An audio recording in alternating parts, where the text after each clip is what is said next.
All right, guys, for this problem, we're going to convert 3/8 into an equivalent decimal, okay? So remember, the numerator goes inside the box, okay? So I'm going to put first of all, let me grab a marker. Let's go with black, okay? So I'm going to put a 3 inside the box, okay? And then the 8 goes on the outside.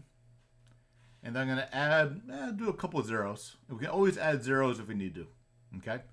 All right, so first of all, we got to say, does 8 go into 3? And the answer is no, right? So we're going to put a 0 there, okay? We're going to bring the decimal straight up. And then we're going to say, does 8 go into 30? And the answer is yes, it goes in 3 times. And then 8 times 3 is 24. And when we subtract, we get 6. And then I'm going to bring down the 0, right? So there's 60. And then 8 goes into 60 7 times. And 7 times 8 is 56. And when I subtract 56 from 60, we get 4.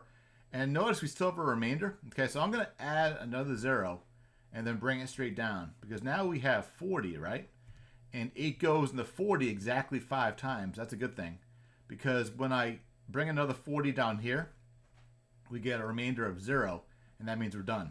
Okay? So our decimal is going to be 0.375. Or 375 thousandths.